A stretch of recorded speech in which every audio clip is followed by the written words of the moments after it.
ہمارا آج کا موضوع ہے دل کی تنگی، سینے کی گھٹن اور اس کا علاج۔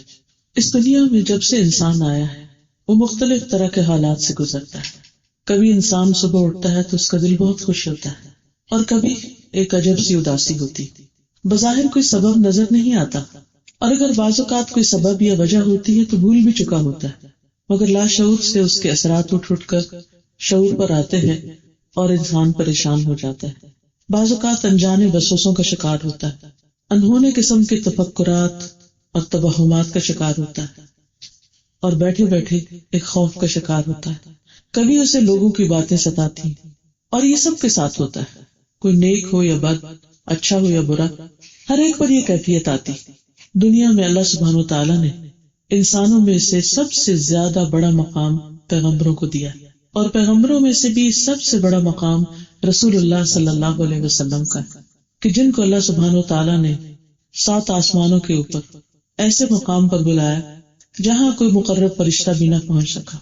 رسول اللہ صلی اللہ علیہ وسلم اللہ سبحانہ و تعالیٰ کے اتنے قریب پہنچے، لوح محفوظ کے اتنے قریب پہنچے کہ جہاں قضاء و قدر لکھنے والے قلم کی آواز تک آپ نے سنی، جہاں تک جبریل بھی نہ پہنچ سکے، اتنا بلند مقام آپ کو دیا گیا، اور آپ نیکی، عبادت، تقوی کے اعلیٰ ترین مقام پر فائز تھے، اخلاق کی بلندیوں پر فائز تھے۔ لیکن ان سب چیزوں کے باوجود آپ ایک انسان بھی تھے، اور انسان ہونے کے ناطے آپ کے دل پر وہ کیفیات گزرتی تھی جو ہم میں سے کسی کے دل پر بھی گزرتی، اور خصوصاً جب کوئی اچھا کام آپ کرنے جائیں اور لوگ اس کے بارے میں غلط فہمی کا شکار ہوں اور اس پر باتیں بنائیں یا ہنسیں یا مذاق اڑائیں یا اس کو اپروو نہ کریں، اور خاص طور پر اس دور میں جبکہ دین بالکل اجنبی ہو گیا، جیسا کہ نبی صلی اللہ علیہ وسلم نے ایک جگہ پر فرمایا تھا کہ بدأ الاسلام غریبا وسیعود غریبا فطوبی للغرباء۔ اسلام اجنبیت کی حالت میں شروع ہوا، یعنی اس وقت توحید کی آواز آپ نے اٹھائی جبکہ یہ آواز بالکل اجنبی ہو چکی تھی، اور پھر وسیعود غریبا، ایک وقت آئے گا کہ پھر یہ اجنبی ہو جائے گا۔ اور آج آپ دیکھیے کہ لوگ مسلمان ہوتے ہوئے بھی اسلام کا معنی نہیں جانتے، اللہ تعالیٰ پر ایمان کا دعویٰ کرتے ہوئے بھی اللہ تعالیٰ کو نہیں پہچانتے، ملائکہ کے بارے میں زیادہ نہیں جانتے۔ بعضوں کا دل چاہتا ہے کہ یہ دیکھو کہ بچے دنیا میں اتنا کچھ پڑھ رہے ہیں، اتنا آگے بڑھ رہے ہیں، اتنے انٹیلیجنٹ ہیں، اتنے حاضر جواب، تو دین کے بارے میں کتنا جانتے ہیں، اور دین کے بارے میں کسی کے کیا معلومات ہیں۔ ہم سب کو اپنا اپنا جائزہ لینے کے لیے یہ دیکھنا چاہیے کہ سب سے پہلی چیز ایمان، اس کے بارے میں ہمارا علم کتنا ہے، اس کی تفصیلات اور اس کی وضاحتوں کو ہم کتنا جانتے ہیں۔ تو ایمان میں اللہ پر ایمان بھی ہے، فرشتوں پر ایمان بھی ہے، آخرت پر، کتابوں پر، رسولوں پر، اچھی بری تقدیر پر۔ اگر ہمارے بچے ایمان کی بنیادی چیزوں کی تفصیل بھی نہیں جانتے تو اس سے آگے وہ پھر کس دین پر؟ یہ وہ چیزیں ہیں جن کے بارے میں ہم سب کو اچھی طرح تفصیل کے ساتھ معلوم ہونا چاہیے۔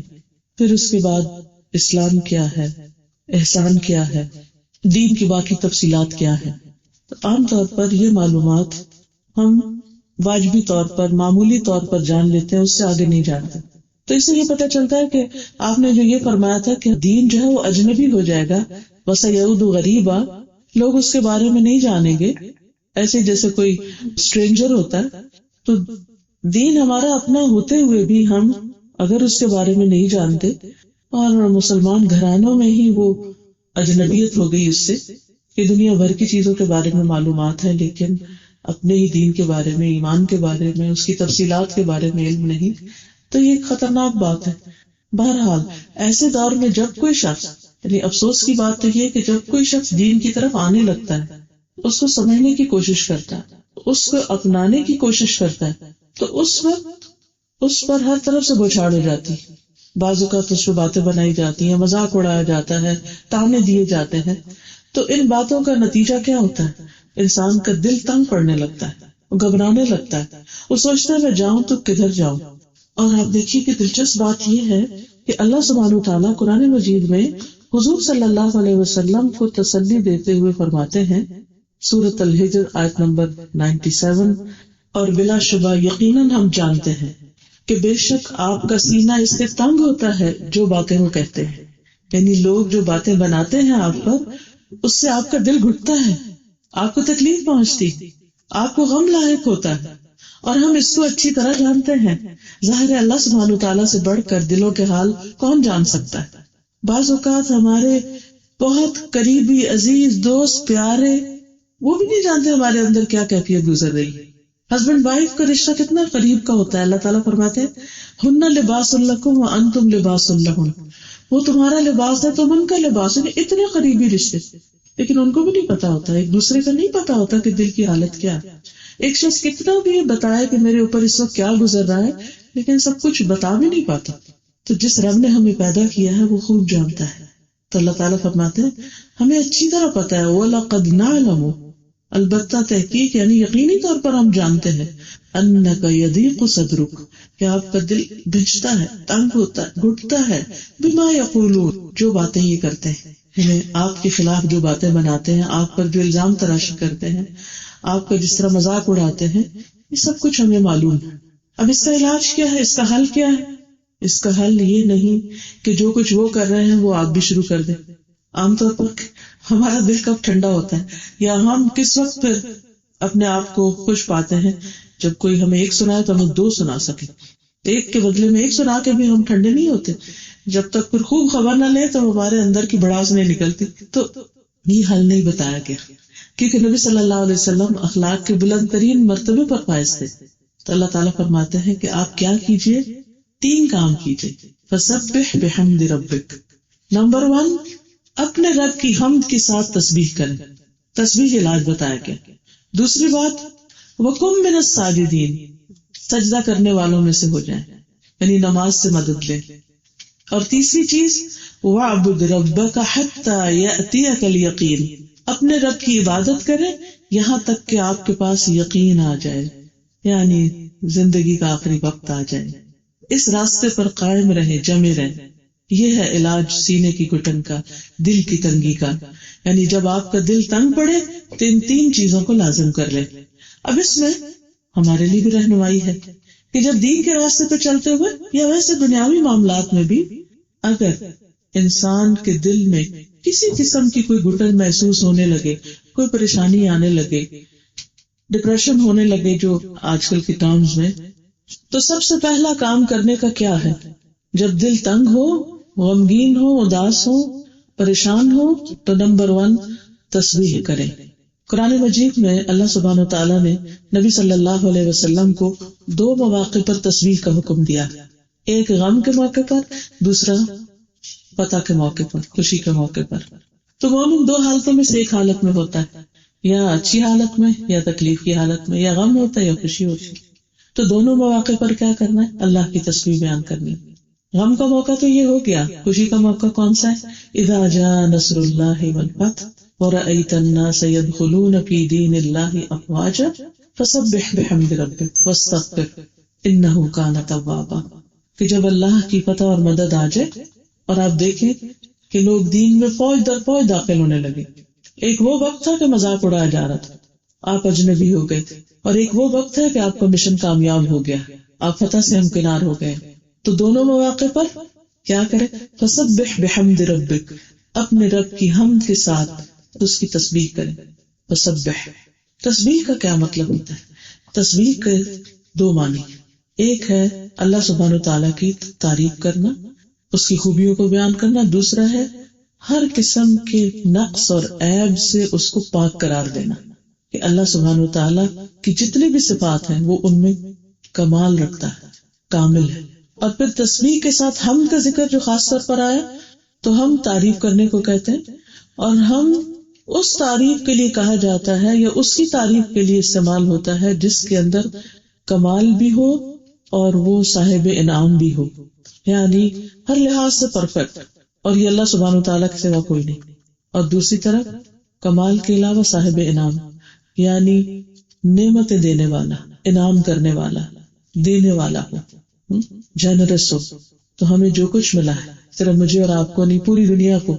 وما بکم من نعمت ومن اللہ، تمہارے پاس کوئی بھی جو نعمت ہے وہ اللہ کی طرف سے. تو جتنی بھی نعمتیں ہیں ان سب پر کیا کریں؟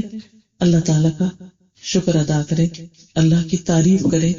فسبح بحمد ربک، اور پھر اس میں عملی طور پر کیا کرنا ہے، یعنی ایک دل میں تو یہ ہو کہ جس رب کو میں پکار رہا ہوں وہ رب ہر چیز پر قادر ہے، وہ حی قیوم ہے، زندہ ہے، قائم رکھنے والا ہے، وہ ہر چیز پر پوری قدرت رکھتا ہے، زمین و آسمان کی ہر چیز کا مالک ہے، ہر چیز کا مکمل علم رکھتا ہے، کوئی چیز بھی اس کے حکم اور اس کی قدرت سے باہر نہیں، لہذا میں اس رب کو پکار رہا ہوں۔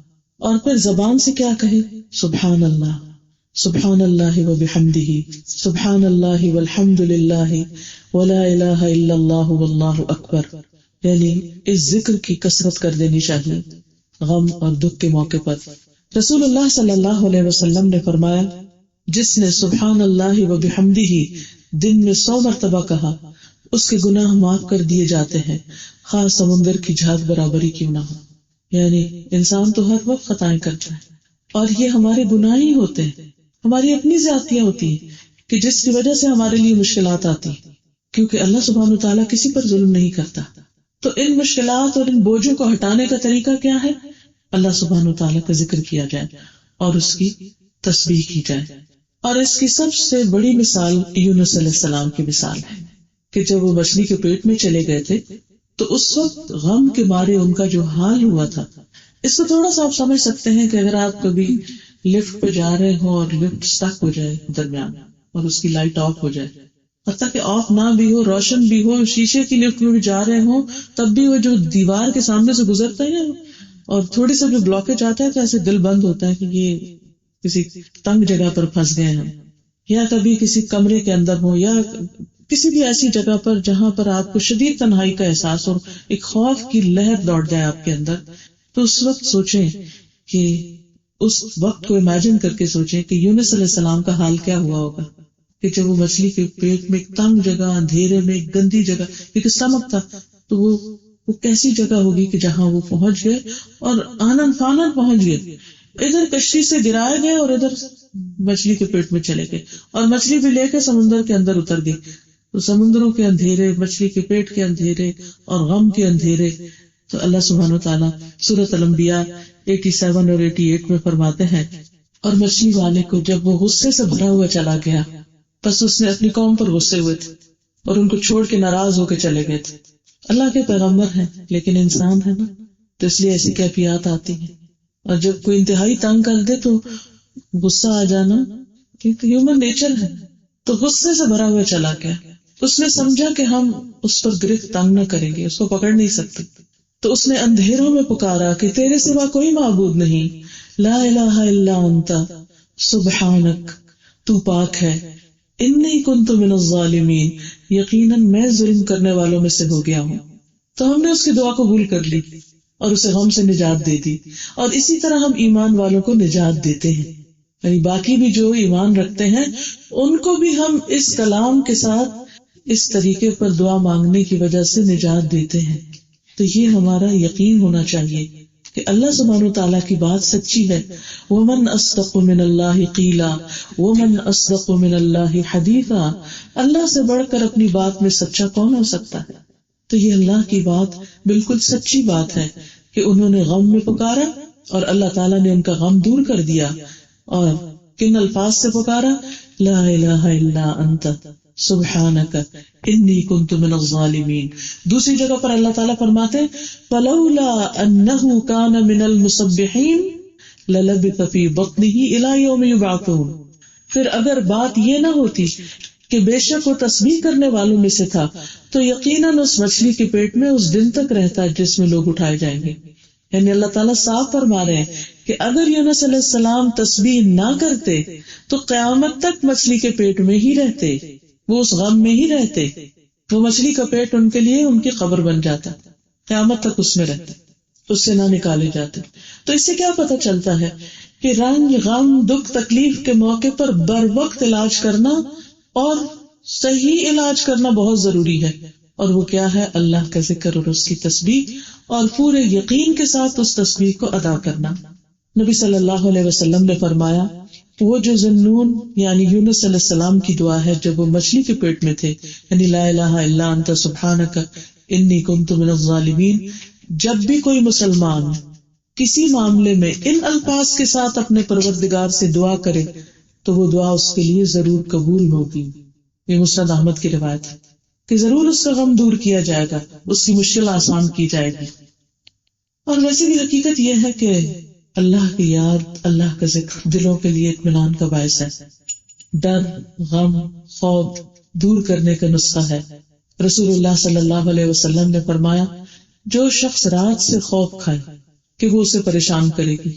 بعض اوقات ایسا تھا نا، انسان اکیلا گھر میں رہ جاتا ہے، یا ویسے ہی اندھیرے سے ڈر لگتا ہے، یا کہیں ٹریولنگ میں ہے اور راستے میں ایسی جگہ پر رک گئی ہے گاڑی جہاں اندھیرا ہی اندھیرا ہے.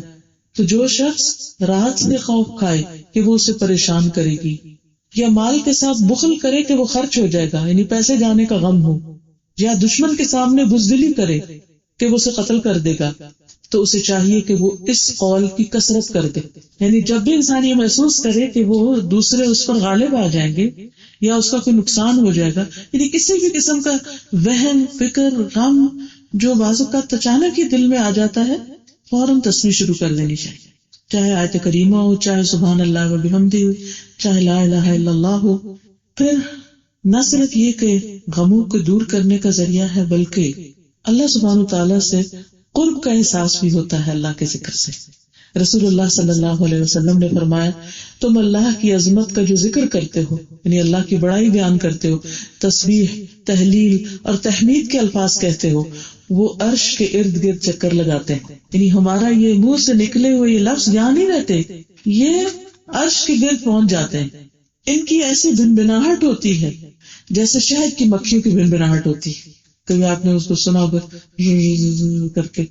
وہ اپنے کہنے والے کا اللہ کے ہاں ذکر کرتے ہیں، یعنی اللہ تعالیٰ کو یاد دلاتے ہیں. تو اللہ تعالیٰ فرماتے ہیں نا، فاذکرونی اذکرکم، تم میرا ذکر کرو، مجھے یاد کرو، میں تمہیں یاد کروں گا. تو یہ کلمات وہاں پہنچ جاتے ہیں اور یاد کراتے ہیں. کیا تم میں سے کوئی شخص اس بات کو پسند نہیں کرتا کہ ایک چیز مسلسل اللہ کے ہاں اس کا ذکر کرتی رہے؟ تو جو چاہتا ہے کہ اس کا ذکر اللہ کے ہاں ہوتا رہے، وہ پھر ان کلمات کی تسبیح کرتا رہے. پھر یہ اللہ کی رحمت پانے کا ذریعہ ہے. حمیزہ بنت یاسر اپنی دادی یسارہ سے روایت کرتی ہیں، اور وہ مہاجرات میں سے تھی، یعنی مکہ سے ہجرت کر کے گئی تھی، کہ رسول اللہ صلی اللہ علیہ وسلم نے ہم سے فرمایا، تم لوگ تسبیح یعنی سبحان اللہ و بحمدہ، یا سبحان اللہ بھی، تہلیل لا الہ الا اللہ، اور تقدیس یعنی کہ اللہ سبحانہ تعالیٰ کی پاکی بیان کرنا، اور انگلیوں کے پوروں پر گنا کرو، یعنی انگلیوں پر گنا کرو، اس لیے کہ قیامت کے دن ان سے سوال کیا جائے گا. ہاتھ بولیں گے اور یہ انگلیاں بولیں گی. اس زمانے میں تو شاید لوگوں کو سمجھ نہ آتا کہ انگلیاں کیسے بولیں گی. آج جو ہمارے آئی فون بولتے ہیں یا ہمارے ٹیپ ریکارڈر بولتے ہیں تو یہ بات سمجھنا کچھ مشکل نہیں. انگلیاں بولیں گی، اور تم غافل نہ ہونا، کیونکہ اس سے تم اسباب رحمت گنوا دو گی. یعنی اگر اللہ کا ذکر نہیں کیا تو رحمت کا سبب ہے یہ ذکر، تو یہ ضائع ہو جائے گا. پھر آسمان کے دروازوں کا کھلنا. ابو ہریرہ رضی اللہ عنہ سے روایت ہے کہ نبی صلی اللہ علیہ وسلم نے فرمایا، جب بھی بندہ خالص ہو کر لا الہ الا اللہ کہتا ہے، لا الہ الا اللہ، یعنی جب ہر طرف سے تنگ ہو جاتا ہے نا، تو تنہائی میں آ بیٹھے اور اپنے رب کو پکارے لا الہ الا اللہ، تو آسمان کے دروازے کھول دیے جاتے ہیں، یہاں تک کہ عرش تک پہنچ جاتا ہے کلمہ، جب تک انسان کبیرہ گناہوں سے بچتا رہے. یعنی اس کی پکار، اس کی فریاد فوراً پہنچتی. پھر اسی طرح الحمدللہ کہنا میزان کو بھر دیتا ہے. سبحان اللہ اور الحمدللہ کہنا آسمان اور زمین کے درمیان جتنی جگہ ہے سب کو بھر دیتا ہے.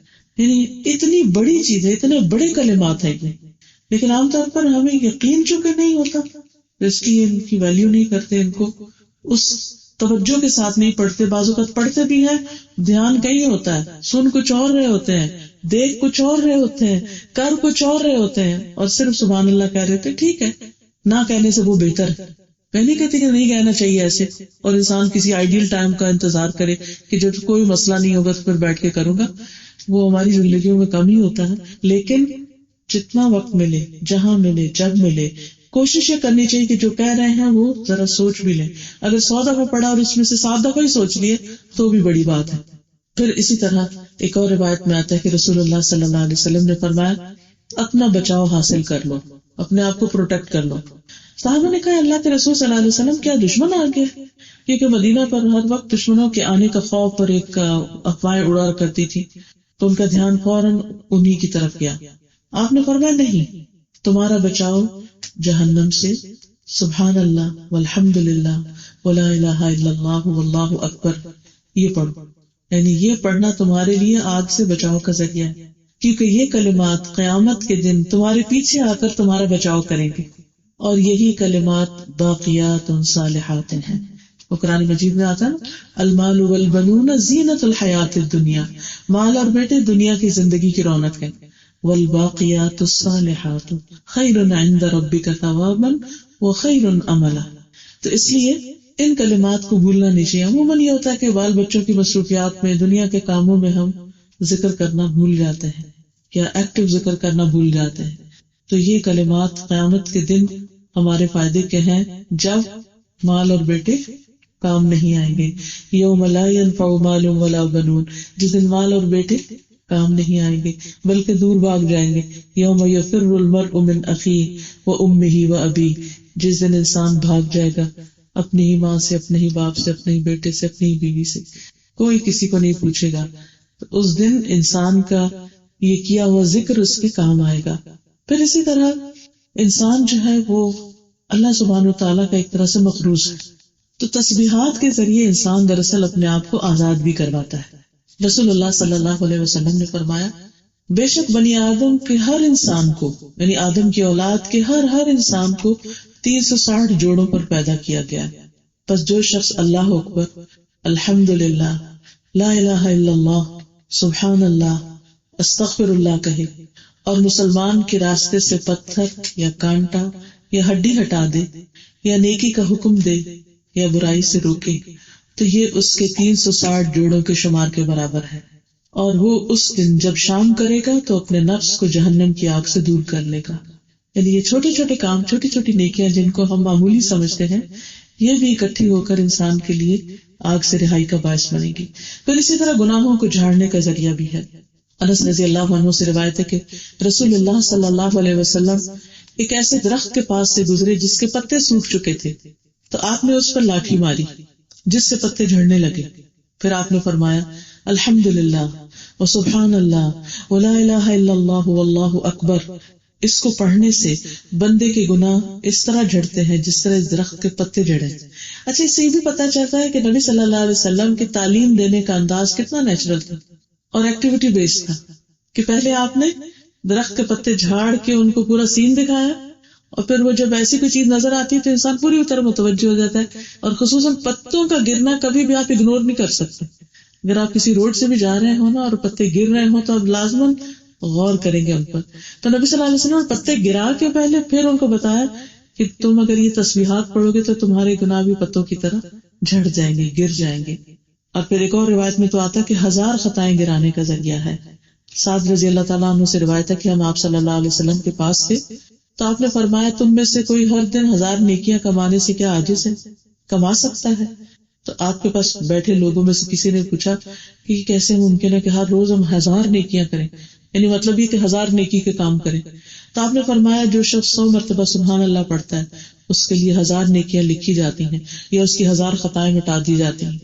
اور ویسے تو ہم ہر نماز کے بعد 33 بار پڑھتے ہیں، تو 5 نمازوں میں جب ہم 33 بار پڑھتے ہیں تو 100 سے زیادہ مرتبہ تو اسی طرح ہو جاتا ہے. لیکن ویسے بھی اگر صبح شام انسان ذکر کرے گا جب بھی خالی ہو، اور خصوصاً جب غم، دکھ اور پریشانی ہو، اس وقت سب کام چھوڑ کر یکسوئی کے ساتھ بیٹھ کر کثرت کے ساتھ تسبیح کرے حتیٰ کہ دل کا غبار اور بوجھ اٹھ جائے اور انسان بالکل اس طرح ریلیکس ہو کر باہر آئے، بالکل ایسے جیسے اس نے کوئی شاور لیا. اور دیکھیے جب یہ پڑھ رہا ہوگا، یعنی وہ شاور والی کیفیت کیوں ہے کہ شاور لے کے باہر آتے ہیں تو آپ ریلیکس ہوتے ہیں، کیونکہ آپ کی میل کچیل اور امپیورٹیز جو ہے وہ آپ سے دھل جاتی ہیں. تو یہ تسبیحات پڑھنے سے بھی گناہ دھلتے ہیں. تو انسان لٹرلی اس کی روح ہلکی ہوتی ہے، اس کا دماغ ہلکا ہو جاتا ہے، اس کی فکر اور پریشانیاں ختم ہونے لگتی ہیں. اللہ سبحانہ وتعالیٰ نے اس کو مخلوق کا رزق بھی بتایا. اللہ کے نبی نوح علیہ السلام کی وفات کا وقت جب قریب آیا تو انہوں نے اپنے بیٹے کو کہا کہ سبحان اللہ و بحمدہ کا ورد کرتے رہنا کہ یہ ہر چیز کی نماز ہے اور اس کے ذریعے مخلوق کو رزق ملتا ہے. قرآن مجید میں آتا ہے نا کہ کل قد علم صلاتہ و تسبیحہ، ہر ایک نے اپنی نماز اور تسبیح کا طریقہ جان لیا ہے کہ اس نے تسبیح کیسے کرنی. ساری مخلوق کو پتا ہے اس نے تسبیح کیسے کرنی ہے. اور پھر ایک اور جگہ پر آتا ہے وَإِن مِّن شَيْءٍ إِلَّا يُسَبِّحُ بِحَمْدِهِ، کوئی چیز ایسی نہیں جو اللہ کی تسبیح نہ کر رہی، وَلَٰكِن لَّا تَفْقَهُونَ تَسْبِيحَهُمْ، تم ان کی تسبیح نہیں سمجھتے. تو اگر ہر چیز اللہ کی تسبیح کر رہی اور ہم اس سے غافل ہیں تو پھر کیسے ہو سکتا ہے کہ ہمارا دل خوش رہ سکے، کہ ہم غموں سے آزاد ہو سکے. پھر بدترین مخلوق تسبیح نہیں کرتی، کیونکہ ساری مخلوق کرتی ہے تو جو نہیں کرتا وہ بدترین مخلوق کہلائی. عمرو بن عبسہ کہتے ہیں رسول اللہ صلی اللہ علیہ وسلم نے فرمایا جب بھی سورج چڑھتا ہے اللہ کی ہر مخلوق اللہ عز و جل کی تسبیح بیان کرتی، اس کی حمد کرتی، لیکن شیطان میں سے اور اولاد آدم میں سے آتا قسم کے لوگ نہیں کرتے. بس میں نے اولاد آدم میں سے ایسے لوگوں کے بارے میں سوال کیا تو آپ نے فرمایا بدترین مخلوق یا اللہ کی مخلوق میں سے بدترین لوگ ہیں کہ جو ہر دن اللہ کی تسبیح نہیں کرتے، اللہ کی تعریف نہیں کرتے، اللہ کا ذکر نہیں کرتے، کیونکہ جو کچھ ان کے پاس ہے وہ کس کا دیا ہوا. وَمَا بِكُم مِّن نِّعْمَةٍ فَمِنَ اللَّهِ، تمہارے پاس کوئی جو نعمت ہے، ہاں تمہاری آنکھیں ہیں یا کان ہے یا دل ہے، یا اللہ نے جو تمہیں ہدایت دی ہے یا چلنے پھرنے کی قوت دی ہے یا ایون کھانے پینے اور دنیا کی نعمتوں سے مستفید ہونے کی جو صلاحیت بخشی ہے، یہ سب کچھ کس کا دیا ہوا ہے. اور اگر وہ لے لے تو کون واپس دے سکتا ہے، کون لوٹا سکتا ہے. جب اس نے سب کچھ دیا تو ہمیں سوچنا چاہیے کہ ہم کیا کر رہے ہیں، اور اگر ہم کچھ کریں بھی تو اس کے فائدے کا کچھ بھی نہیں ہے، پھر وہ خود ہماری طرف لوٹ کے آنے والا ہے. تو غم اور دل کی تنگی اور گھٹن کا سب سے بہترین علاج کیا ہے؟ تسبیح کرنا. اور اس لیے بھی کہ ساری کائنات کر رہی، اگر وہ کر رہے ہیں اور ہم نہیں کریں گے تو ہم تو پیچھے رہ جائیں گے، وہ سارے ہم سے بہتر ہو جائیں گے. پھر آپ دیکھیے کہ جو فرشتے اللہ کی تسبیح کرتے ہیں قرآن مجید ان کے بارے میں آتا ہے کہ وہ دم لیتے ہی نہیں، رکتے ہی نہیں، کبھی چھوڑتے ہی نہیں. اور آپ کو یاد ہوگا کہ جب اللہ سبحانہ وتعالیٰ نے فرشتوں کو جمع کیا اور ان کے سامنے اپنا ارادہ رکھا کہ میں آدم کو پیدا کرنے والا ہوں، تو انہوں نے کیا کہا تھا؟ وَنَحْنُ نُسَبِّحُ بِحَمْدِكَ وَنُقَدِّسُ لَكَ، ہم آپ کی تسبیح کرتے ہیں تعریف کے ساتھ اور پاکی بیان کرتے ہیں. آپ کیوں انسان کو پیدا کر رہے ہیں؟ نہیں، ہم یہ کام کر رہے ہیں. اور کس طرح کرتے ہیں کہ کسی وقت پاز ہی نہیں لیتے، بریک ہی نہیں لیتے، کرتے چلے جا رہے. تو جس رب کی اتنی تسبیح ہو رہی ہے کہ ساری کائنات لگی ہے، فرشتے بھی لگے ہوں، اس کو ہماری تسبیح کی ضرورت ہوگی؟ اس کو نہیں ضرورت، لیکن ہمیں ضرورت ہے. تو اپنی خاطر، اپنے فائدے کے لیے، اور چونکہ یہ اللہ تعالیٰ کا بتایا ہوا علاج ہے، کر کے دیکھیے، آزما کے دیکھیے. دوسرا علاج ہے کثرت سجود، سجدوں کی کثرت، نماز کی پابندی اور فرائض کے علاوہ نوافل بھی. کیونکہ بندہ سب سے زیادہ اپنے رب کے قریب سجدے میں ہوتا ہے، اور سب سے زیادہ انسان اپنے رب کے آگے تواضع کی حالت میں، عاجزی کی حالت میں سجدے میں ہی ہوتا ہے. اسی لیے اللہ سبحانہ وتعالی سورۃ العلق کی آیت 19 میں فرماتے ہیں کلا لا تطعہ واسجد واقترب. اب دیکھیے کہ انسان جس سے محبت کرتا ہے کیا چاہتا ہے کہ اس کے قریب ہو. تو اگر ہم اللہ تعالیٰ سے محبت کے دعوے میں سچے ہیں تو ہم کیا چاہیں گے؟ کہ ہم اللہ تعالیٰ کے قریب ہوں، اللہ ہمارے قریب ہو. اور وہ فرماتا ہے کہ وہ قریب و مجیب ہے، وہ قریب بھی ہے اور جواب بھی دیتا ہے، دعائیں قبول بھی کرتا ہے. تو اس کا قرب پانے کے لیے، اس کے قریب ترین ہونے کے لیے سجدہ کرنے کی ضرورت ہے، اور سجدہ نماز میں ہی ہوتا ہے. تو اللہ تعالیٰ فرماتے کہ جو تمہیں سجدے سے روکتے ہیں ان کی بات نہیں مانو، ان کا کہنا نہیں مانو، اور سجدہ کر کے اپنے رب کے قریب ہوتے چلے جاؤ. اور یہاں سجدہ بول کے اصل میں نماز مراد ہے، یعنی نماز ادا کرو، کیونکہ سجدے کے بغیر نماز ہوتی نہیں. تو سجدہ اور نماز کا سب سے بڑا فائدہ یہ ہے کہ انسان اپنے رب کے قریب ہو جاتا ہے. اسی وجہ سے آپ دیکھیں کہ شیطان سب سے زیادہ جو کام مشکل بناتا ہے وہ نماز ہی. بعض لوگ ایک گھنٹہ جم میں ایکسرسائز کرتے ہیں، سخت مشقت کرتے ہیں اور خوشی سے کرتے ہیں یا ناخوشی سے، لیکن نماز میں سستی کرتے ہیں، نماز کے وقت تک جاتے ہیں، نماز کی طرف نہیں جاتے. تو کس قدر بدبختی کی بات ہے. لیکن کیوں نہیں جاتے؟ کیونکہ شیطان ان کو یہ بہت مشکل بنا کے دکھاتا ہے. اور جیسے قرآن مجید میں آتا ہے نا وَإِنَّهَا لَكَبِيرَةٌ إِلَّا عَلَى الْخَاشِعِينَ، ہے ہی بھاری چیز، بڑی چیز ہے مگر خشوع کرنے والوں کے لیے، ان کے لیے بڑی نہیں. نماز روشنی بھی ہے. حدیث میں آتا ہے الصلاۃ نور، پھر اللہ کی یاد کا ذریعہ ہے. سورۃ طٰہٰ میں اللہ تعالیٰ فرماتے اننی انا اللہ لا الہ الا انا فاعبدنی واقم الصلاۃ لذکری، بے شک میں ہی اللہ ہوں.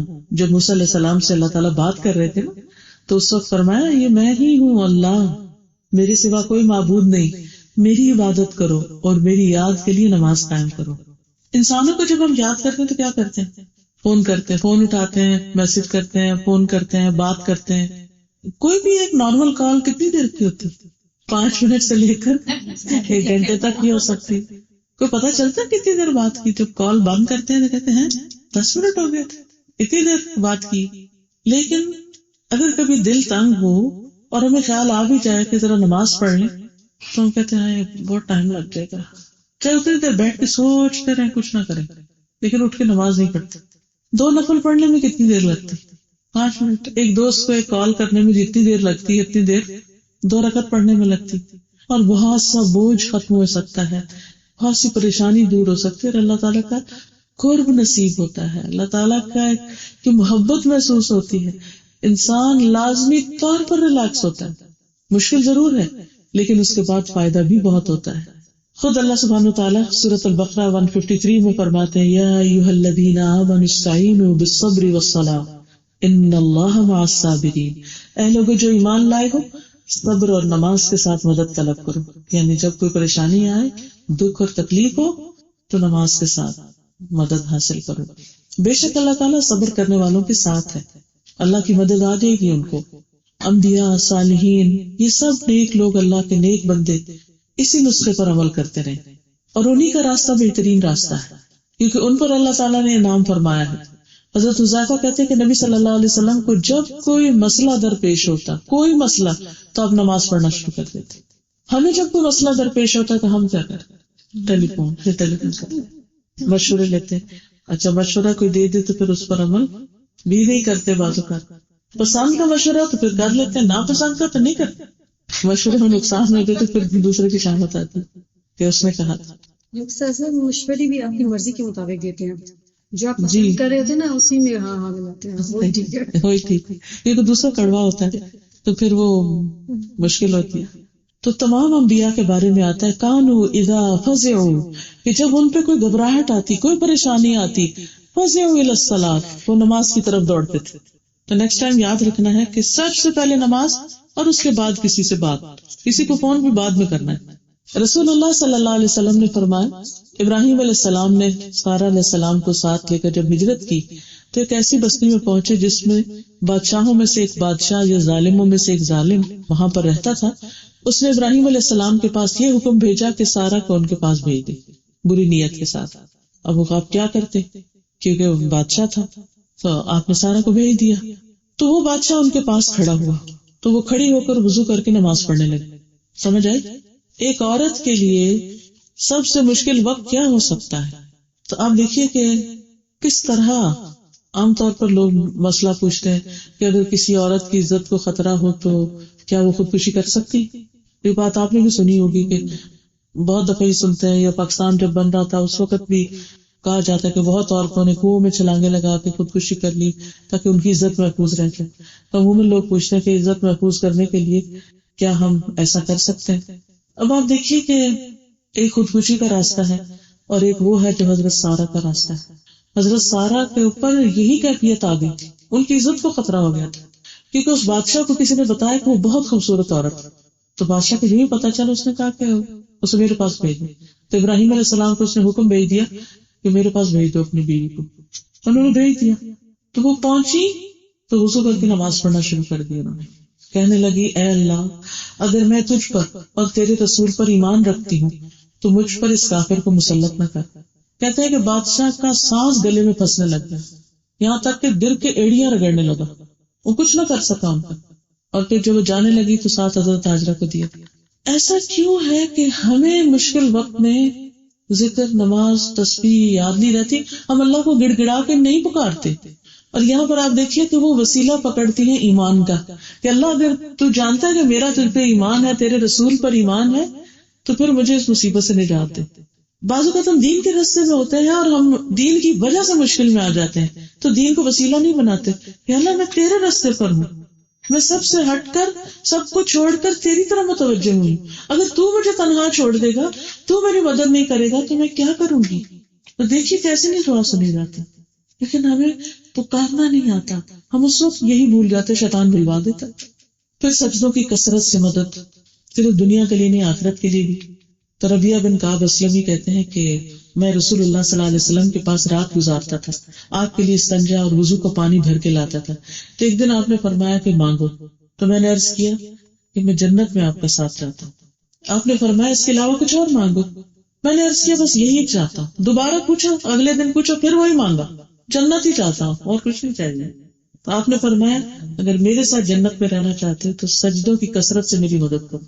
تو اس سے یہ پتہ چلتا ہے کہ نہ صرف یہ کہ دنیا میں بلکہ آخرت میں انسان کے لیے کامیابی کی کنجی ہے نماز، یعنی سجدوں کی کثرت. مادان بن ابی طلحہ کہتے ہیں کہ میں صوبان سے ملا، میں نے ان سے عرض کیا مجھے کوئی حدیث سناؤ، امید ہے کہ اللہ تعالیٰ مجھے اس سے نفع عطا فرمائیں گے. وہ کہتے ہیں کہ وہ خاموش رہے. پھر میں نے یہی عرض کیا تو وہ خاموش رہے. پھر میں نے عرض کیا مجھے کوئی حدیث سنائے، وہ پھر خاموش رہے. پھر مجھے فرمانے لگے تم اللہ کے لیے سجدہ کیا کرو، کیونکہ میں نے رسول اللہ صلی اللہ علیہ وسلم کو یہ فرماتے ہوئے سنا ہے جو بندہ بھی اللہ تعالیٰ کو ایک سجدہ کرے تو اللہ تعالیٰ اس سجدے کی وجہ سے اس کا ایک درجہ بلند فرما دیتے ہیں اور ایک خطا معاف کر دیتے ہیں. تو درجوں کی بلندی کا ذریعہ. اچھا وہ بار بار اصرار کر رہے تھے اور وہ خاموش کیوں تھے؟ تاکہ طلب اور بڑھ جائے اور پھر جو بتایا جائے وہ مان لیا جائے، اس پر عمل بھی ہو جائے. اب آپ دیکھیں کہ اس کمیونیکیشن کے دور میں انفارمیشن کی بھرمار ہر طرف سے انفارمیشن پور ہو رہی اور عمل اتنا ہی کم ہو چکا. ہم سب بہت کچھ جاننے لگ گئے لیکن کرتے نہیں، جس کے نتیجے میں پھر ہمارا حال نہیں بدلتا، ہم وہیں کہیں کھڑے ہوتے. پھر اسی طرح سجدوں کی وجہ سے انسان اللہ کی حفاظت میں ہوتا ہے، اللہ کے ذمے میں ہوتا ہے. رسول اللہ صلی اللہ علیہ وسلم نے فرمایا جس نے صبح کی نماز پڑھی وہ اللہ کے ذمے میں ہے، اللہ اس کی حفاظت کا ذمہ لیتا ہے، کوئی اس کا کچھ نہیں بگاڑ سکتا. بس اللہ تم سے اپنی حفاظت کے بارے میں کسی چیز کا مطالبہ نہ کرے، جس سے یہ مطالبہ کرے گا یقیناً اسے اپنی گرفت میں لے گا اور اس کو منہ کے بل جہنم میں گرائے گا. پھر اسی طرح یہ ہے کہ رحمت پانے کا ذریعہ ہے. جب انسان سمجھے کہ وہ رحمت کا محتاج ہے اور زیادہ محتاج ہے تو پھر نماز کی طرف توجہ کرے گا. اقیموا الصلاۃ وآتوا الزکاۃ وأطیعوا الرسول لعلکم ترحمون. پھر اسی طرح انسان جب نماز میں کھڑا ہی ہوتا ہے تو اللہ تعالیٰ کی رحمت اس کی طرف متوجہ ہو جاتی ہے. the moment آپ اللہ اکبر کر کے ہاتھ باندھتے تو آپ سمجھے کہ آپ اللہ کی رحمت تلے آ گئے. حدیث میں آتا ہے جب تم میں سے کوئی آدمی نماز کے لیے کھڑا ہوتا ہے تو رحمت الہی اس کی طرف متوجہ ہو جاتی ہے. کتنا بھی بڑا غم، فکر، پریشانی ہو، وضو کرے اور مصلی پہ کھڑے ہو جائے، پھر دیکھیں اللہ کی مدد آتی ہے کہ نہیں آتی. پھر راحت و سکون کا باعث ہے. نبی صلی اللہ علیہ وسلم نے نماز کو آنکھوں کی ٹھنڈک قرار دیا. آپ حضرت بلال سے کہا کرتے تھے کہ بلال نماز کی اقامت کہو اور ہمیں اس سے راحت پہنچاؤ، ہمیں خوشی پہنچاؤ. نماز کے وقت کا اعلان کرو تاکہ ہم خوش ہو جائیں، نماز پڑھ کے ٹھنڈے ہو جائیں، سکون میں آ جائیں. کیونکہ انسان اپنے گناہوں کی آگ بھڑکاتا رہتا ہے، پھر اس کو اس آگ کو بجھانے کی ضرورت ہوتی، پھر اسی طرح بار بار یہ سلسلہ چلتا رہتا ہے. لیکن ہمیں سوچنا چاہیے کہ کیا ہمارے لیے بھی آذان راحت کا باعث ہے؟ کہ آذان ہو تو ہم خوش ہو جائیں کہ اوہ آنکھوں کی ٹھنڈک، سکون کا وقت آ گیا کہ میں سب کچھ چھوڑ کر اپنے رب سے ملاقات کروں اور میرے دل میں ایک اطمینان آ جائے. بہت سے لوگ تو اذان کی آواز سن کے گھبرانے لگتے ہیں، وہ ایسے علاقے میں گھر نہیں لیتے جہاں مسجد قریب ہو تاکہ ڈسٹربنس ہوتی. بعض علاقوں میں تو اب تک مسجدیں بنی ہی نہیں. آپ خود سوچئے کہ مسجد اللہ کا گھر ہے، ہم اپنے گھر بڑے بڑے محلات بنا لیں اور ان میں اللہ کے گھر کے لیے کوئی جگہ ہی نہ رکھے تو ہم کیسے مسلمان ہیں؟ کیسے مسلمان؟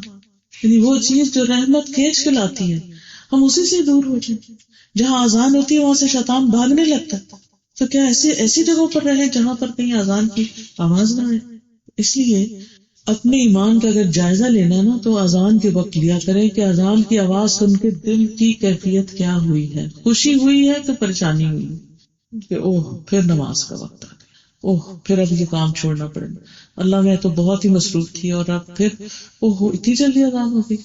نہیں, بلکہ بار بار دھیان رہنا چاہیے کہ اذان کیوں نہیں ہوئی, اذان کب ہو رہی ہے, کہ ایک انتظار رہے. یہ ایمان کی پہچان ہے. اور خوشی سے جائے نماز کی طرف بڑھے, بھاگتے ہوئے, نہ کہ سستی کے مارے. کیا بتائیں گے قرآن مجید میں کون سستی کے مارے جاتا ہے نماز کی طرف؟ ہم سب کو پتا ہے. وَلَا يَأْتُونَ إِلَى الصَّلَاةِ إِلَّا وَهُمْ كُسَالَىٰ, بھاری قدموں کے ساتھ. پھر نماز آ گئی. تو ہمارے غم کیسے دور ہوں, دکھ اور پریشانیاں کیسے جائیں گے جب ہم ان طریقوں پر عمل ہی نہ کریں جو ہمیں بتائے گئے ان کو دور کرنے کے لیے. پھر قرآن مجید میں سورۃ البقرہ میں اللہ تعالیٰ فرماتے ہیں ان الذین آمنوا وعملوا الصالحات واقاموا الصلاة وآتوا الزکاة لهم اجرهم عند ربهم ولا خوف علیہم ولا هم يحزنون. بے شک وہ لوگ جو ایمان لائے اور انہوں نے نیک اعمال کیے اور نماز قائم کی اور زکوٰۃ ادا کی, ان کے لیے ان کا اجر ان کے رب کے پاس ہے, ان پر نہ کوئی خوف ہوگا نہ وہ غمگین ہوں گے. پھر ایک اور موقع پر آپ نے فرمایا ہر نماز کے وقت ایک منادی کرنے والا بھیجا جاتا ہے. وہ کہتا ہے اے آدم کے بیٹو اٹھو, اس آگ کو بجھا دو جو اپنے نفسوں کے لیے تم نے جلا دی, یعنی گناہ کر کے جو آگ اپنے لیے بھڑکائی ہے, اٹھو اور اس کو بجھاؤ. وہ کھڑے ہوتے ہیں, مکمل وضو کرتے ہیں تو ان کی آنکھوں سے گناہ جھڑتے ہیں, نماز پڑھتے ہیں تو ان دونوں نمازوں کے درمیان ہونے والے گناہ بخش دیے جاتے ہیں. پھر وہ لوگ اس کے درمیان آگ جلاتے ہیں, دوبارہ اگلی اذان سے پہلے تک. پھر ظہر کا وقت ہوتا ہے, پھر اسی طرح اعلان ہوتا ہے, پھر وہ بجھاتے ہیں. پھر عصر کا وقت ہوتا ہے, پھر اس وقت تک جو گناہ کیے ہوتے ہیں پھر وہ دھلتے, پھر مغرب, پھر عشاء, پھر صبح تک. تو یہ جو اللہ تعالیٰ نے دن کے مختلف کناروں پر ہمارے لیے یہ موقع رکھا اور اس کو فرض قرار دے دیا, یہ اسی لیے ہے کہ ہم ساتھ کے ساتھ اپنی صفائی دھلائی کرتے جائیں. اسی لیے فرمایا جو دن میں 5 مرتبہ نہائے اس کے جسم پہ کیا میل رہے گی. تو یہ 5 دفعہ ایمانی شاور لینا ہے. اور پھر آپ نے فرمایا بعض لوگ بھلائی کی حالت میں رات گزارنے والے ہیں اور بعض شر کی حالت میں. ظاہر جو نماز پڑھے بغیر سوئیں وہ شر کی حالت میں رات گزار رہے ہیں. پھر یہ کہ انسان کو ہلکا کرنے کا باعث ہے. حدیث میں آتا ہے بندہ جب نماز کے لیے کھڑا ہوتا ہے تو اس کے سارے گناہ لا کر اس کے کندھے پہ رکھ دیے جاتے ہیں. جب وہ رکوع کرتا ہے, سجدہ کرتا ہے تو سب گر جاتا ہے. کہ ہم نے کبھی اس طرح امیجن نہیں کیا. یہ سلسلہ صحیحہ کی حدیث ہے. پھر گھبراہٹ دور کرنے کا ذریعہ قرآن مجید میں اللہ تعالیٰ فرماتے ہیں ان الانسان خلق ہلوعا اذا مسہ الشر جزوعا واذا مسہ الخیر منوعا الا المصلین الذین هم علی صلاتهم دائمون. بلا شبہ انسان تھوڑ دلا بنایا گیا, چھوٹی سی بات اس کو اپسٹ کر دیتی. جب اسے کوئی تکلیف پہنچتی ہے تو گھبرا اٹھتا ہے, اور اس گھبراہٹ میں بعض اوقات انسان بڑے بڑے فیصلے کر لیتا ہے. اور جب مال ملتا ہے تو بخیل بن جاتا ہے, سوائے نماز ادا کرنے والوں کے کہ ان کے دلوں میں وسعت ہوتی ہے. وہ جو اپنی نماز پر ہمیشہ اختیار کرنے والے یعنی بہت پابندی کے ساتھ اس کو ادا کرتے ہیں. پھر فرشتوں کی دعائیں ملتی ہیں نماز پڑھنے والوں کو. نبی صلی اللہ علیہ وسلم نے فرمایا جو شخص نماز کے بعد اپنی جائے نماز پہ بیٹھا رہتا ہے, بعد میں بھی تسبیحات کرتا ہے, ذکر کرتا ہے, تو فرشتے اس پر صلات پڑھتے رہتے ہیں. فرشتوں کی اس پر صلات کیا ہے, اے اللہ اسے معاف کر دے, اے اللہ اس پہ رحم کر دے. یعنی انسان نماز پڑھ چکا ہے, وہ خود بھی اپنے لیے دعا کر رہا ہے اور فرشتے بھی ساتھ کر رہے ہیں, تو اس کو بھی محسوس کیا کرے کہ اس وقت میرے لیے اور بھی دعائیں کر رہے ہیں. ہم ایک ایک کی منت کر رہے ہیں میرے لیے دعا کرنا. تو کہاں ہم ایک کام کرنا شروع کرتے ہیں اور خود بخود دعائیں آنے لگتی ہیں. اور پھر وہ اگر اگلی نماز کا انتظار کرتا ہے فرشتے اس پر اس وقت تک صلات پڑھتے رہتے ہیں. جیسے حرم میں لوگ ہوتے ہیں, ایک نماز کے بعد ایک نماز کے لیے بیٹھے رہتے ہیں وہاں پر, انہیں نماز کے علاوہ کوئی چیز نہیں بٹھاتا. دیکھو نہیں ہوتا ہے اٹھیں گے جگہ چلی جائے گی, تو اس لیے وہیں بیٹھ کے انتظار کرتے رہتے. کسی چیز کی کوئی اٹریکشن انہیں وہاں سے نہیں اٹھاتی, کوئی نیند کی اٹریکشن, کھانے کی, کسی اور چیز کی. بیٹھے ہیں. تو کبھی ان بیٹھے ہوئے لوگوں کو دیکھ کر سوچا کریں کہ جتنی دیر بیٹھے ہیں اتنی دیر ان کے لیے فرشتے دعائیں کرتے جا رہے ہیں کہ اللہ ان کو معاف کر دے, اللہ ان پہ رحم کر دے, اللہ ان کو معاف کر دے, ان کو اوپر رحم کر دے. پھر یہ کہ انسان کو برائی اور بے حیائی سے بھی روکتی ہے, برائیوں کو دور کرنے کا ذریعہ ہے. پھر اسی طرح بری صفات انسان کے اندر سے ختم ہوتی ہے. تو اس لیے غم، دکھ، بوجھ، سینے کی تنگی، ان سب چیزوں کا علاج نماز میں ہے. اور ویسے بھی آپ دیکھیں کہ جب آپ وضو کرتے ہیں پانی آپ کے جسم کو چھوتا ہے، پیل کو چیل اترتا ہے، تو کچھ تھکاوٹ تو اسی وقت اتر جاتی ہے، کچھ سکون اس میں آ جاتا ہے. اور اس کے بعد جب آپ کھڑے ہو کر پڑھتے ہیں، ذکر اذکار کرتے ہیں، ساتھ آپ کی ایکسرسائز بھی ہو رہی ہوتی، اور جب آپ نماز پڑھ کے اٹھتے ہیں تو یقیناً اپنے آپ کو ہلکا محسوس کرتے ہیں. تو اگر کوئی فرض نمازوں کی پابندی کرتا رہے تو بھی بڑے مسئلے حل ہو جاتے ہیں، اور وقت کی پابندی کے ساتھ، اور اس کے علاوہ جب اس کا دل چاہے، سوائے زوال کے اوقات کے. تیسرا علاج ہے عبادت پر دوام، یعنی کنٹینیوٹی. یعنی کبھی کچھ کر لیا اور کرا تو بہت کچھ کر لیا اور پھر سب کچھ چھوڑ چھاڑ کے بیٹھ گئے، پھر کسی دن جوش آیا تو پھر بہت کچھ کر لیا اور پھر چھوڑ دیا. نہیں، پابندی، کنسسٹنسی، کنٹینیوٹی. اور اس کے بارے میں اللہ تعالیٰ فرماتے ہیں سورۃ الانعام آیت نمبر 125 میں اللہ تعالیٰ کا ارشاد ہے، جس شخص کے بارے میں اللہ تعالیٰ چاہتا ہے کہ اسے ہدایت دے، اسے راہ دکھائے، اسے گائیڈ کرے، اسے کوئی ڈائریکشن دے، اسے نفع مند علم دے، اس کا سینہ اسلام کے لیے کھول دیتا ہے، اس کا دل کھل جاتا ہے، اسے دین کی باتوں سے محبت ہونے لگتی، اس کے اندر وسعت آنے لگتی، اس کو خوشی نصیب ہوتی. اور جسے چاہتا ہے کہ گمراہ کر دے اور اس کا سینہ تنگ کر دیتا ہے، گھٹا ہوا ہو جاتا ہے، گویا وہ مشکل سے آسمان میں چڑھ رہا ہے. اسی طرح اللہ ان لوگوں پر گندگی ڈال دیتا ہے جو ایمان نہیں لاتے، یعنی پھر ان کے اندر دل کی تنگی اور گھٹن اور ایک سختی آ جاتی. اور سینے کا بوجھل ہونا یا دل کا گھٹنا یہ انسان کے لیے دنیا کا سب سے بڑا مسئلہ ہے. آج آپ دیکھیں کہ بے شمار لوگ دل کی تنگی اور پریشانی کا شکار ہوتے ہیں. نہ دن کو چین آتا ہے اور نہ رات کو چین آتا ہے، نہ نیند سکون کی ہوتی ہے اور نہ دن کے وقت کوئی آرام نصیب ہوتا ہے. وجہ کیا ہے؟ اللہ کے ذکر سے منہ موڑنا، عبادت میں غفلت برتنا.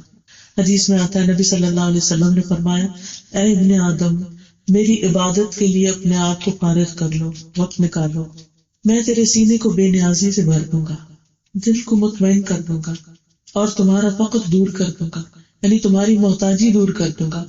اور اگر تو نے ایسا نہ کیا تو میں تیرے سینے میں مصروفیات بھر دوں گا، طرح طرح کے اندیشے اور فکر پاکے، اور تیرا فقر زائل نہیں کروں گا، تیری محتاجی دور نہیں کروں گا. اور محتاجی کسی بھی چیز کی ہو سکتی. پھر اسی طرح انسان جب عبادت کرتا ہے تو اس کا حق ہے کہ اللہ ایسے بندے کو عذاب نہ دے اور اس کے لیے آسانی فرمائے. ایک اور جگہ پر آتا ہے ابن عباس کو حضور صلی اللہ علیہ وسلم نے فرمایا تھا جب آپ ان کے ساتھ سواری پر بیٹھے ہوئے ان کے پیچھے ہی سفر کر رہے تھے کہ احفظ اللہ یحفظک، احفظ اللہ تجدہ تجاہک. کیا بیٹے، اللہ کی حفاظت کرو، وہ تمہاری حفاظت کرے گا. اللہ کی حفاظت کرو، تم اسے اپنے سامنے پاؤ گے. اللہ کی حفاظت، اللہ تعالیٰ تو ہماری حفاظت کرتا ہے. مطلب یہ ہے کہ اللہ کی حدود کی حفاظت، اللہ تعالیٰ کے احکامات کی حفاظت، اللہ نے جو فرائض عائد کیے ان کی حفاظت. والذین هم علی صلاتهم یحافظون، یعنی نمازوں کی حفاظت، وضو کی حفاظت کہ بے وضو نماز نہ پڑھے انسان، اپنے اوقات کی حفاظت، امانتوں کی حفاظت، وعدوں کی حفاظت، قسموں کی حفاظت. ان تمام چیزوں کی حفاظت کا ذکر قرآن مجید میں آتا ہے. تو ان چیزوں کی حفاظت جو انسان کرے گا اللہ تعالیٰ اس کی حفاظت کرے گا، اس کو پروٹیکٹ کرے گا، اور تم اللہ کو اپنے سامنے پاؤ گے. یعنی مطلب یہ ہے کہ وہ ہر مشکل اور غم کے وقت تمہارا ساتھ دے گا، تمہاری مدد کرے گا. ایسے لوگوں کو عرش کا سایہ نصیب ہوگا. حدیث میں آتا ہے 7 قسم کے لوگ ہیں جنہیں قیامت کے دن اللہ تعالیٰ اپنے عرش کے سائے میں جگہ دے گا جس دن کوئی سایہ نہ ہوگا. اور اس میں سے ایک وہ نوجوان جس کی جوانی اللہ کی عبادت میں گزری. پھر اسی طرح اللہ تعالیٰ کو وہ کام پسند ہے جو مسلسل کیا جائے، چھوڑا نہ جائے، چاہے وہ چھوٹا سا ہی کیوں نہ ہو. اور اس سے فائدہ یہ ہوتا ہے کہ انسان پھر گرو کرتا رہتا ہے. مثلا اگر کوئی شخص کسی دن بہت کچھ کھا لے اور پھر کئی دن تک کچھ بھی نہ کھائے تو کبھی بھی صحت مند نہیں ہو سکتا. اسی طرح اگر کوئی شخص رمضان میں تو خوب عبادت کر لے اور اس کے بعد سب کچھ چھوڑ کے بیٹھ جائے، یا حج کر لے اور اس کے بعد کچھ نہ کرے، تو یہ انسان کے لیے درست نہیں. مطلوب کیا ہے کہ تسلسل کے ساتھ عبادت کی جائے، کیونکہ یہاں اللہ تعالیٰ نے غم سے بچنے کا تیسرا طریقہ جو بتایا، وَاعْبُدْ رَبَّكَ حَتَّىٰ يَأْتِيَكَ الْيَقِينُ، زندگی کے آخری دن تک عبادت کرتے رہو. اور نبی صلی اللہ علیہ وسلم حالانکہ اللہ تعالیٰ کے محبوب بندے تھے، لیکن شکر گزاری کے لیے رات کو اتنا لمبا قیام کرتے کہ آپ کے پاؤں پر ورم آ جاتا، اور جب آپ سے کہا گیا کہ آپ اتنی مشقت کیوں کرتے ہیں، فرمایا کہ افلا اکون عبدا شکورا، کیا میں اللہ کا شکر گزار بندہ نہ بنوں؟ پھر اسی طرح عمرو بن مرہ جہنی کہتے ہیں کہ قبیلہ بنو قزاع میں سے ایک شخص رسول اللہ صلی اللہ علیہ وسلم کی خدمت میں حاضر ہوا، عرض کیا میں گواہی دیتا ہوں کہ اللہ کے سوا کوئی معبود نہیں اور آپ اللہ کے رسول ہیں، اور میں 5 نمازیں پڑھتا ہوں، رمضان کے روزے رکھتا ہوں، اس کا قیام بھی کرتا ہوں، یعنی تراویح پڑھتا ہوں، زکوٰۃ دیتا ہوں۔ آپ نے فرمایا جو شخص ان اعمال پر فوت ہوا وہ صدیقین اور شہداء میں سے ہے، یعنی سیدھے راستے پر ہے۔ گویا آخرت کا انجام اور آخرت کا مقام اگر انسان کا محفوظ ہو تو زندگی بھی انسان کی بہترین گزرتی ہے۔ اور پھر قرآن مجید میں اللہ تعالیٰ بھی فرماتے ہیں وَلَا تَمُوتُنَّ إِلَّا وَأَنْتُمْ مُسْلِمُونَ، کہ تمہاری موت نہ آئے مگر اس حال میں کہ تم اللہ کے فرما بردار ہو۔ پھر یہ کہ نیک اعمال پر خاتمہ ہو، کیونکہ انما الاعمال بخواتیمها، اعمال کا دار و مدار ان کے خاتمے پر ہے کہ آخر میں کیا کر رہے تھے۔ امام ابن تیمیہ کے بارے میں آتا ہے کہ ان کو 3 مرتبہ جیل میں ڈالا گیا، تیسری مرتبہ جب ان کو جیل میں بھیجا گیا تو وہ عرصہ کچھ لمبا تھا اور ان کی جیل میں ہی وفات ہوئی تھی۔ تو ان کے ساتھ ان کے بھائی اور ان کے ایک شاگرد ابن القیم الجوزیہ بھی ان کے ساتھ تھے۔ تو ان کے بھائی روایت کرتے ہیں کہ ابن تیمیہ نے میرے ساتھ 80 مرتبہ قرآن پڑھا تھا، 80 بار۔ ہم نے شاید ساری زندگی 80 بار میں پڑھا۔ اگر ہم سال میں صرف ایک قرآن ختم کرتے ہیں تو ہماری زندگی مثلاً 40 سال ہے، تو ہم نے 10 سال کی عمر میں بھی قرآن شروع کیا ہو سال میں ایک دفعہ پڑھنا، تو کتنے پڑھے ہوں گے کل؟ یا رمضان میں ایک کر لیتے ہیں تو 2۔ تو بہرحال انہوں نے کچھ ہی عرصے میں 80 قرآن مجید ختم کیے، اور کہتے ہیں کہ 81ویں بار جب وہ سورۃ القمر کی ان آیات پر پہنچے جو آخری آیات ہیں، ان المتقین فی جنات و نہر، کہ متقی لوگ جنتوں اور نہروں میں ہوں گے، یعنی ایسی جنتوں میں جن کے نیچے نہریں بہ رہی ہوں گی۔ اور پھر فی مقعد صدق عند ملیک مقتدر، سچائی کی جگہ پر، سچے مقام پر، بہترین مقام پر، اس با اقتدار بادشاہ کے پاس، یعنی اللہ سبحانہ و تعالیٰ کے پاس ان کا مقام ہوگا۔ کہتے ہیں جب وہ اس آیت پر پہنچے تو ان کی روح پرواز کر گئی، اور وہ اپنے جیل میں رہنے پر شکر ادا کرتے تھے، قلعے میں بند تھے وہ۔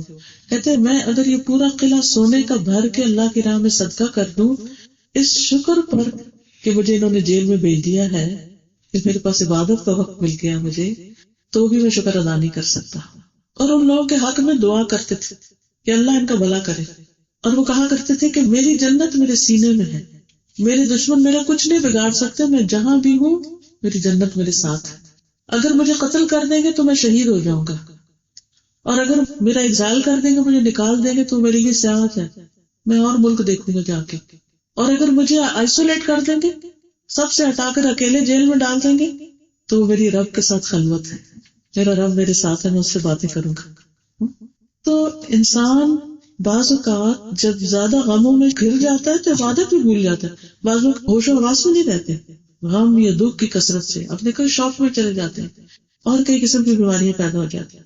لیکن جو شخص اپنی زندگی میں اپنے رب سے راضی ہو گیا، رضیت باللہ ربا وبالاسلام دینا وبمحمد النبی صلی اللہ علیہ وسلم، تو اس کے لیے پھر موت بھی اللہ سے ملاقات کا ذریعہ ہو جاتا ہے، اور وہ اس کی تیاری میں بھرپور طریقے سے لگ جاتا ہے۔ تو وَاعْبُدْ رَبَّكَ حَتَّىٰ يَأْتِيَكَ الْيَقِينُ، اور پھر اچھے کام کرتے ہوئے اسی حال میں اللہ سے جا ملتا ہے۔